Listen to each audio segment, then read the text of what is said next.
बाहाय गासै बिराद बुरजा जोङो सावगोन दिनै 126 तानि बारा सावगोन बाहाय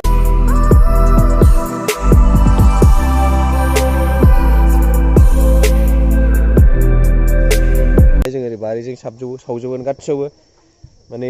बयनिबो साबस्क्राइबारफोरनि आरो न'खरनिसिमबो बयनिबो जोंनि साबस्क्राइबार न'खरनि आराम गोजोन सानसेनि थाखायसो जों बेखौ सावनाय जादों बयनिबो साबस्क्राइबारफोरनि थाखाय जायनाखि आंनि चेनेलखौ साबस्क्राइब खालामनाय बिसोरनि थाखाय आरो जोंनि बर' हारिनि थाखायबो ना ओरै नोंथांमोनहा जानाखि नुलांदों बे गासिबो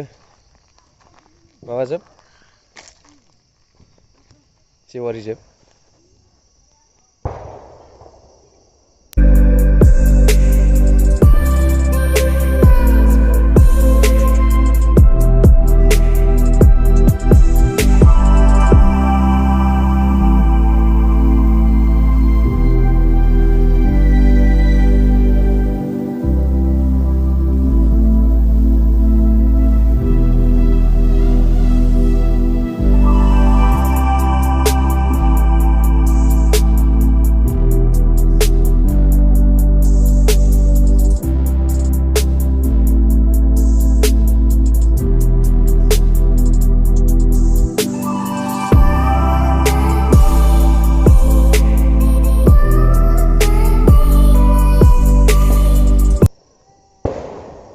ये बिराद गोलाव एकदम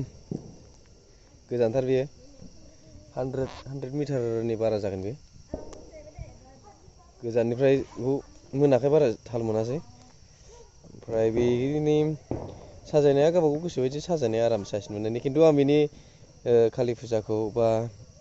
दिवाली बा दीपावलीखौ एक्चुअली मानि थाखाय बेबायदि आलारि बाथि सावनाय जायो बेखौ आं मोनसेखौल' मिथिगौ ओमफ्राय माखासे अनेक आलदा आलदा मानसिफोरा आलदा आलदानै मा होनोमोनलाय बिनि सायावहाय माबायो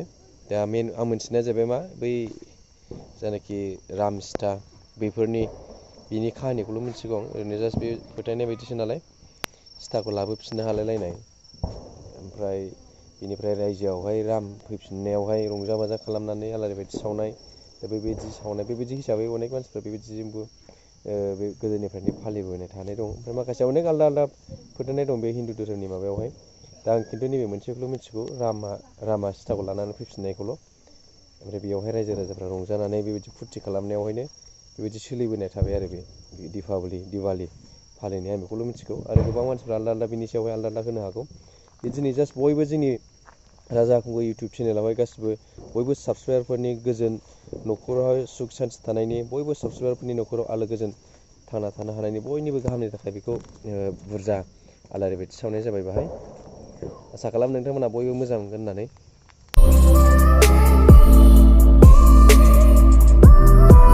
खुंगुरना दहाय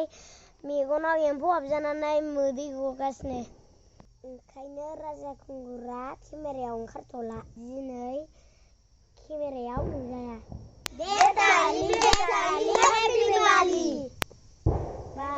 हेपि दिवाली ओरैजों नुहुरजोबदोंना बे बेयो ओरैनिफ्राय ओरैसिम बैथिंनिफ्रायनो दङ मेरला दं